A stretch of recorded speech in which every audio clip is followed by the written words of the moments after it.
ಜಾಡರ ಮನೆಯಾಗ ಸಿಂಪಿಗೆ ಏನ್ ಮಾಡಿದಪ್ಪ ಅವ್ರ ಅರಿಬಿ ಹೊಲಿತದತ್ತ. ಹೌದಪ್ಪ. ಇನ್ನು ಅರಿಬಿ ಹೊಲ ಮುಗಿ ಕೂಡ್ಲೆ ಸೂಜಿ ತನ್ನ ಟೋಪಿಗಳು ಹಾಕುತ್ತಿದ್ದ. ಹೌದು, ಕರಿ ಟೇಪಿಗ್ಯಾಗ. ಹಾ ಹೌದು. ಮತ್ತ ಅಂತ ಅರಿಬಿ ಕತ್ಸುವಂತ ಕತ್ರಿತ್ಲ ಅದನ್ನ ಬಿಸಾಡಿ ತಲೆ ಹೋಗದ್ ಬಿಡ್ತದ. ಹೌದು, ಅದ್ರ ಗುಣನ ಬೇರೆ ಅದಲ್ಲ ಅದು. ಹಿಂಗ ದಿನ ತನ್ನ ಕೆಲಸ ಮಾಡವ. ಹೌದು. ಅದ ಮನ್ಯಾಗ ಇರ್ತಕ್ಕಂತ ಜಾಡ್ರ ಮಗ ಒಂದ್ ದಿವ್ಸ ಅಪ್ಪ ಕೇಳಿದತ್ತ. ಏನಂತ? ಯಪ್ಪು, ಈ ಕತ್ರಿ ಕಿಮ್ಮತ್ ಎಷ್ಟ ಮತ್ತು ಈ ಸೂಜಿ ಕಿಮ್ಮತ್ ಎಷ್ಟ ಅಂತ ಕೇಳಿದತ್ತ. ಅವಾಗ ಏನ್ ಹೇಳ್ತಾನ್ರಿಪ್ಪ ಅಪ್ಪ? ಅವಾಗ ಮಗ ಹೇಳಿದತ್ತ. ಏನಂತ? ಮಗನ ಮಾತಿಗೆ ಅಪ್ಪ ಹೇಳ್ತಾನು. ಏನಂತ? ತಮ್ಮ ಸೂಜಿ ಕಿಮ್ಮತ್ 75 ಪೈಸೆ ಅದ, ಕತ್ರಿ ಕಿಮ್ಮತ್ 25 ರೂಪಾಯಿ ಐತಿ ಅಂದತ್ತ. ಹೌದು ಹೌದು. ಅವಾಗ ಮಗ ಏನ್ ಹೇಳ್ತಾನ? ಅವಾಗ ಮಗ ಅಂದತ್ತ. ಏನಂತ? ಕತ್ರಿ ಕಿಮ್ಮತ್ 25 ರೂಪಾಯಿ ಐತಿ, ಸೂಜಿ ಕಿಮ್ಮತ್ 75 ಪೈಸೆ ಐತಿ. ಆದ್ರ ಸೂಜಿ ತಗೊಂಡು ಟೋಪಿ ಒಳಗೆ ಮ್ಯಾಲ ಇಡ್ತಿ ಜಪಸಿ. ಹೌದು.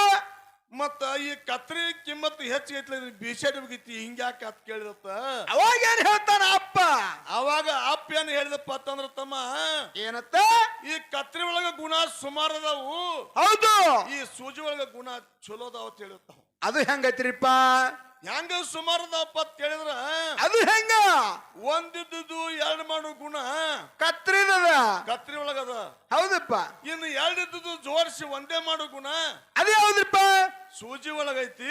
ಹೌದು ಹೌದಪ್ಪ. ಹೌದು, ಅದಕ್ಕೆ ಸೂಜಿ ಮ್ಯಾಲ ತೆರಿ ಮೇಲೆ ಇಟ್ಕೋಬೇಕಾಗೈತಿ ಅಂತ ಹೇಳಿರ್ತಾವ. ಹೌದು ಹೌದಪ್ಪ. ಹೌದು. ಅದಕ್ಕೆ ಇವತ್ತಿನ ದಿವಸ ಬಸಣ್ಣ ಬಹಳ ಒಂದು ಭೇದ ಭಾವ ಆಗಬಾರ್ದು ತಿಳ್ಕೊಂಡು ಒಂದು ಒಳ್ಳೆ ವಿಷಯಗಳು ಗುರುಜಿಯವರು ಇಟ್ಟಾರಪ್ಪ. ಅದಕ್ಕ ಹೆಂಗಂತ ಕೇಳು ಬಸಣ್ಣ.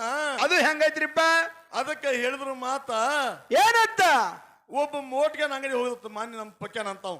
ಪಕ್ಯಾನಂತ ಹೋಗಿ ವಿಚಾರ ಮಾಡಿರ್ತೀವ. ಏನಂತ? ಎಲ್ಲರೂ ಮುಕ್ತಿ ಪಡಿಬೇಕು ಮುಕ್ತಿ ಪಡಿಬೇಕು ಅಂತ ಹೇಳ್ತಾರು. ಹೌದು. ಅದಕ್ಕಿದು ಮುಕ್ತಿ ಎಲ್ಲಿ ಸಿಗತೈತಿ? ಹೌದು ಹೌದಾ.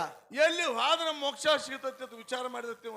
ಮೋಟ್ಗ್ಯಾನ ಅಂಗಡಿ ಏನೆಲ್ಲ ಸಿಗತೈತಿ ಅಲ್ಲೇ ಹೋಗಿರ್ಬೇಕು ಓಡಿ. ಅದಕ್ಕೆ ಅತನಿ ಒಳಗೆ ಹೆಂಗೈತಿ ಅಂತ ಕೇಳಿದ್ರ, ಮೋಟ್ಗ್ಯಾನ ಅಂಗಡಿ ಒಳಗೆ ಸಿಗಾರದಂತ ವಸ್ತು ಯಾವ್ದು ಇಲ್ಲ, ಎಲ್ಲಾ ನಮ್ಗೆ ಸಿಗ್ತಾ ಇರೋದು ಪಬ್ಲಿಕ್ ಕೆಳಗಡೆ ಐತಿ. ಹೌದು, ಎಲ್ಲರಿಗೂ ಗೊತ್ತದ ಅದು. ಅದಕ್ಕೆ ಇವ್ ಮೋಟ್ಗ್ಯಾರ ಅಂಗಡಿಗೆ ಹೋಗಿ ಏನ್ ಕೇಳಿದಪ್ಪ ಅಂತಂದ್ರ, ಏನ್ ಕೇಳ್ತಾನ? ನನಗೊಂದು 20 ರೂಪಾಯಿ ಮುಕ್ತಿ ಕೊಡ್ರಿ ಅಂದತ್ತಿ. ಅವಾಗ ಏನಾಯ್ತ್ರಿಪ್ಪ ಮುಂದ? ಮೋಕ್ಷ ಸಿಗುವಂತದ, ಒಂದು 20 ರೂಪಾಯಿ ಕೂಡ್ರಿ ಅಂತ ಕೇಳಿದತ್ತ. ಅವಾಗ ಏನ್ ಹೇಳ್ತಾರ ಮೋಟ್ಗೆ? ಅದಕ್ಕೆ ಅವ್ ಮೋಟ್ಗೆ ಅಂಗಡಿ ವಿಚಾರ ಮಾಡಿಬಿಡತ್ತ, ಇದು ಗಿರಕ್ ಬ್ಯಾರೆ ಬಂದೈತಿ. ಹೌದು. ಅದಕ್ಕೆ ತಮ್ಮ, ನೀವ್ ಮುಕ್ತಿ ಸಿಗುವಂತ ವಸ್ತು ನಮ್ಮ ಅಂಗಡಿಯಾಗಿಲ್ಲ, ನೀ ಏನ್ ಮಾಡಪ್ಪ ಅಂತಂದ್ರ ದಿನನಿತ್ಯ ಮುಖನಿ ಕಾಳ್ತೀನು, ನಿನಗೆ ಮುಕ್ತಿ ಸಿಗತ್ತ ಹೇಳಿರ್ತಾವ. ಹೌದು ಹೌದು, ಮುಖನಿ ಕಾಳ ಅಂತ ಇವ್ ಒಂದತ್ತ. ಇದೇನ್ ದೊಡ್ಡ ಮಾತತ್ತ.